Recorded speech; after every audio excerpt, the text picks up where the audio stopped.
السلام علیکم۔ امید کرتی ہوں آپ سب لوگ خیر خیریت سے ہوں گے۔ الحمدللہ جی، اللہ پاک کے فضل و کرم سے میں بھی بالکل ٹھیک ہوں۔ ایک خوبصورت اور نئے دن کے ساتھ آپ سب کو خوش آمدید کہتی ہوں۔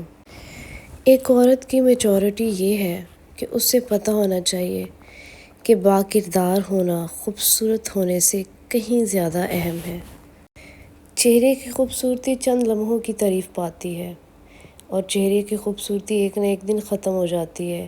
انسان ڈھل جاتا ہے، بوڑھا ہو جاتا ہے، خوبصورتی ختم ہو جاتی ہے۔ لیکن اگر ایک عورت با کردار ہے تو وہ ساری زندگی مرتے دم تک عزت پائے گی۔ اس لیے خود کو آئینے سے نہیں، اپنے اصولوں سے پہچانو۔ آئینہ صرف آپ کی ظاہری خوبصورتی دکھائے گا، آپ کی اندرونی قابلیت اور آپ کی با کرداری وہ آپ کو خود پتہ ہونا چاہیے۔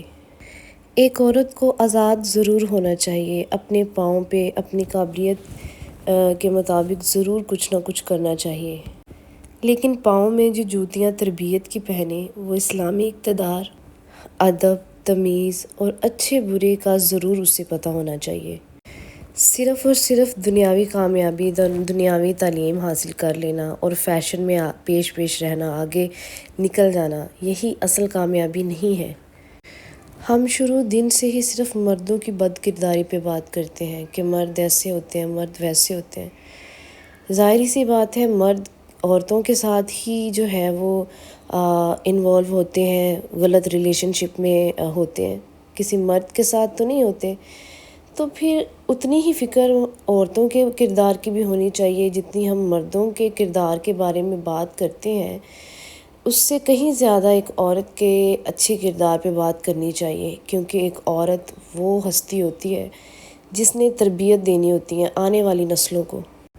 لہٰذا بیٹیوں کی پہلی درسگاہ اس کے اپنے ماں باپ کا گھر ہی ہوتا ہے، جہاں وہ سب کچھ سیکھتی ہے۔ اگر ماں باپ، لوگ سیانے کہتے ہیں، بڑوں کی کہاوت ہے کہ جیسی کوکو ویسے کوکو کے بچے، تو ماں باپ کا اپنا کردار بہت پاک صاف شفاف ہونا چاہیے۔ بچے اپنے ماں باپ سے سب کچھ سیکھ رہے ہوتے ہیں، جو دیکھتے ہیں وہ سیکھتے ہیں، جو ان کے گھر کا ماحول ہوگا اس کو وہ اپنے اندر اڈاپٹ کریں گے ان چیزوں کو۔ تو لہٰذا ان چیزوں کو وہ اپنے گھر سے ہی سیکھ رہے ہوتے ہیں، اپنے ماں باپ سے سیکھ رہے ہوتے ہیں۔ ماں باپ کی ذمہ داری ہے کہ اپنے بچوں کی تربیت اس طرح سے کریں، اپنی اسپیشلی بیٹیوں کی تربیت، کہ ان کے کردار اتنے اچھے ہونے چاہیے، اتنے اسٹرانگ ہونے چاہیے کہ وہ ساری زندگی جو ہے وہ کبھی بھی غلط کاموں میں نہ پڑے۔ ماں باپ کی اگر تربیت اچھی ہے، ماں باپ نے اگر اپنے بیٹوں اور بیٹیوں پہ محنت کی ہے، تو یقین مانیے وہ تربیت ساری عمر مار نہیں کھاتی، وہ بیٹیاں ساری عمر نہیں بھٹکتی، چاہے دنیا ادھر کی ادھر کیوں نہ ہو جائے، وہ اپنے اصولوں کی ہمیشہ پکی ہی رہتی ہیں۔ زمانہ اس قدر خراب آ چکا ہے کہ جتنی ہوس مردوں کے اندر بھری ہے، اس سے کہیں زیادہ یہ چیز عورتوں میں پائی جاتی ہے۔ اور یقین مانیں، اگر انسان ایک دفعہ اس غلیظ کام میں پڑ جائے نا، چاہے مرد ہو چاہے عورت ہو، تو جب تک اللہ ہدایت نہ دے، انسان کبھی بھی اس کام سے نہیں نکل سکتا۔ انسان کو ہدایت نہیں دے سکتا، سیدھی راہ نہیں دکھا سکتا، یہ سب اللہ پہ ہے۔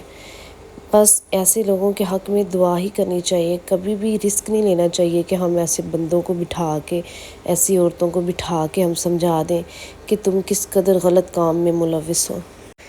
اللہ تعالیٰ نے ایسے لوگوں کی عقل پہ پردہ ڈالا ہوتا ہے، ان کی رسی کو ڈھیلا چھوڑا ہوتا ہے کہ وہ غلط کی طرف مائل ہوتے ہی جاتے ہیں، ان کو ہدایت آتی ہی نہیں ہے۔ ان کو کیسے ہدایت آئے؟ جب تک اللہ نہ چاہے گا ان کو ہدایت نہیں آ سکتی۔ اپنی خوبصورتی کی واہ واہ کروانے کے لیے، چند پیسوں کے لیے اور اپنی جسمانی تسکین کے لیے عورتیں اس غلیظ رستے پہ چل تو رہی ہیں، لیکن کبھی وہ اپنے دین کو کھول کے دیکھیں کہ ہمارا دین اس معاملے میں کیا کہتا ہے۔ اور میں بہت حیران ہوتی ہوں کہ ان عورتوں کو سب پتہ ہوتا ہے دین اور دنیا کا، لیکن پھر بھی انہیں کوئی فرق نہیں پڑتا، ان کے اندر خدا کا خوف بالکل ہی ختم ہو چکا ہے۔ اگر کبھی آپ ان سے کوئی ایسی ویسی بات کہہ بھی دینا تو وہ یہ آپ کو حیران کر دیں گی، ایسا جواب دیں گی کہ دیکھی جائے گی، جب مریں گے تو پھر آگے کا بھی دیکھ لیں گے۔ اللہ تعالیٰ نے اس معاملے میں بالکل بھی نرمی نہیں برتی، بلکہ اس معاملے میں بہت سخت سزائیں جو ہیں وہ بتائی جاتی ہیں۔ تو میرے خیال میں اپنے دین کو پڑھنا چاہیے، اس کو فالو کرنا چاہیے۔ ایک عورت کے لیے پردہ بہت ضروری ہے۔ ہمارا دین اتنا خوبصورت دین ہے کہ یہاں پہ جو کزنز ہوتے ہیں نامحرم کہلاتے ہیں، اور نامحرم کے ساتھ بیٹھنا، باتیں کرنا، شوگر لگانا، یہ چیزیں ہمارے دین میں نہیں ہیں۔ اور اگر عورتیں شادی شدہ ہیں تو اس کے دیور، جیٹھ، وہ سب اس کے لیے نامحرم ہیں۔ ان سے پردہ تو پاسبل نہیں ہے چلو آج کے دور میں، کیونکہ ہمارے گھروں کے سسٹم ہی کچھ ایسے ہیں، نہیں ہو سکتا پردہ، لیکن کم سے کم آنکھوں کا حیا، آپ کی باتوں میں حیا، آپ کے کردار میں حیا ضرور ہونا چاہیے کہ اگلے بندے کو، ایک مرد جو ہوتا ہے نا وہ عورت کے چال ڈھال اور اس کو پہلی نظر میں ہی بتا دے گا کہ یہ عورت کا چال چلن کیسا ہے، یہ عورت کیسی ہے، بد کردار ہے، یہ با کردار ہے۔ مرد پھر اسی طرح سے عورت کو ڈیل کرتا ہے جو وہ آئیڈیا لگاتا ہے۔ لہٰذا اپنے کرداروں کو، اپنے رویوں کو اس طرح کا بنا لے کہ مرد کو جو ہے پہلی ہی دفعہ اسے آئیڈیا ہو جائے کہ اس کے ساتھ میں نے کس ٹون میں بات کرنی ہے۔ صحیح ہو گیا۔ سسرال میں اپنے دیور، جیٹھ، ایک لیمٹ ہونی چاہیے، ہر رشتے کی ایک لیمٹ ہوتی ہے، ٹھیک ہے۔ میں نے بہت سے گھروں میں ایسا بھی دیکھا ہے کہ دیور اور بھابھی کا بہت کھلا مذاق ہوتا ہے، اور یہ کہا جاتا ہے اگر کہیں پہ بہویں ایکسکیوز بھی کریں کہ مجھے یہ چیزیں نہیں پسند یا تم سوچ سمجھ کے بولا کرو، تو وہاں پہ ساسیں یا سسرال والے کہہ رہے ہوتے ہیں کہ اگر اس نے تمہارے ساتھ مذاق نہیں کرنا تو کس کے ساتھ مذاق کرنا ہے۔ اور خدارا اپنے دین کو پڑھو، دین کو فالو کرو۔ دیور جیٹھ بھابھیوں کا کوئی آپس میں مذاق نہیں ہے، سوچ سمجھ کے ایک دوسرے سے بات کرنی چاہیے، اور اسی میں بہتری ہے۔ اور وہ مرد جو اپنی بیویوں کے پاس نہیں رہتے، وہ بیویاں جو ہیں وہ ان کے بہت سے افیئرز ہوتے ہیں۔ نارملی ہماری سوسائٹی میں ایسی چیزیں دیکھنے میں آتی ہیں کہ اگر مرد پاس نہیں ہے، شوہر پاس نہیں ہے، آؤٹ آف کنٹری ہے یا کہیں دوسرے شہر میں جاب کرتا ہے، تو وہ بیویاں جو ہیں شوہروں کی غیر موجودگی میں جو ہیں وہ بہت سے غلط کام کر رہی ہوتی ہیں۔ تو میرے خیال میں شوہروں کو بھی اس چیز کا سوچنا چاہیے، بیویوں کے کچھ اس طرح کا سسٹم ہونا چاہیے کہ بیویاں ان کے پاس رہیں۔ میاں بیوی کا رشتہ ہی اللہ تعالیٰ نے اس لیے بنایا، اتنا خوبصورت رشتہ ہے کہ دونوں ساتھ رہیں، تبھی یہ رشتہ جو ہے وہ اچھے سے چل سکتا ہے، کامیابی سے چل سکتا ہے۔ بہت سی عورتیں اس لیے بھی غلط رستے پہ چلی جاتی ہیں کہ ہمارے شوہر ہدایت پہ نہیں آتے، ہمارے شوہر بھی یہ کام کرتے ہیں، وہ بھی غیر عورتوں کے ساتھ منہ مارتے ہیں، تو پھر ہم کیوں جو ہے وہ اس کے سہارے پہ بیٹھی رہیں ساری عمر، ہم بھی ایسا کریں گے تاکہ اس سے بھی تکلیف ہو۔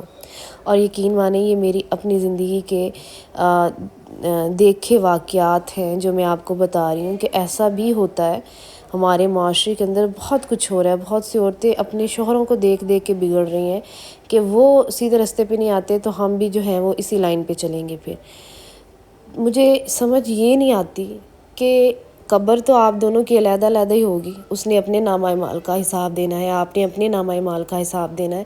وہاں پہ تو اللہ نے نہیں یہ کہنا کہ یہ گناہ آپ نے فلاں کی وجہ سے کیا ہے یا فلاں کی وجہ سے کیا ہے، اپنے تمام گناہوں کا حساب آپ نے خود دینا ہے۔ تمام عورتیں جو بھی میری ویڈیو دیکھ رہی ہیں وہ آج ایک تہیہ کر لیں کہ اگر وہ کام کریں گی نا تو وہ اپنے کردار پہ کام کریں گی، اپنے کردار کو اتنا مضبوط بنا لیں، اتنا مضبوط بنا لیں، دنیا ادھر کی ادھر ہو جائے، چاہے جتنے مرضی تنگ حالات آ جائیں، چاہے شوہر جو ہے وہ کوسوں دور کیوں نہ چلا جائے، چاہے شوہر جتنا مرضی غلط راستے پہ کیوں نہ ہو، اپنے کردار کو کبھی بھی ناپاک نہیں ہونے دیں گی، خود کو مضبوط رکھیں گی، کیونکہ عورتوں نے اس معاشرے کو تشکیل دینا ہے، آنے والی نسلوں کو فروغ دینا ہے۔ اگر ہم بھی انہی کاموں میں لگ جائیں گی تو پھر آنے والی نسلوں کی زندگی کا کیا مقصد رہ جائے گا، کیا ہوگا؟ پھر رشتے خراب ہوں گے، مرد عورتیں اسی غلیظ کام کی طرف مبتلا ہوں گی، زندگی کا کیا مقصد رہ جائے گا، اور کیا خدا کو منہ دکھائیں گے؟ مین چیز کہ مرنے کے بعد اللہ کو کیا منہ دکھائیں گے؟ اگر ہم عورتیں با کردار ہوں گی، ہمارے پاس اور تو کچھ ہے نہیں، تو ہم فخر سے یہ تو کہہ سکتی ہیں کہ مرنے کے بعد جو ہے اللہ کو ہم اپنی اس چیز کی گواہی ضرور دیں گے کہ اللہ ہم نے ساری عمر کوئی غلط کام نہیں کیا۔ ویڈیو کو لائک کریں، شیئر کریں، میرے چینل کو سبسکرائب کریں اور بیل کے آئیکن کو لازمی پریس کریں تاکہ ہر آنے والی ویڈیو کا نوٹیفیکیشن جو ہے وہ آپ تک لازمی پہنچے۔ اور ویڈیو آپ کو کیسی لگی کمنٹس کے اندر اپنی رائے کا اظہار آپ لوگوں نے لازمی دینا ہے۔ انشاءاللہ جی کل نئی ویڈیو کے ساتھ حاضر ہوں گی، تب تک کے لیے مجھے اجازت دیجیے۔ اللہ حافظ۔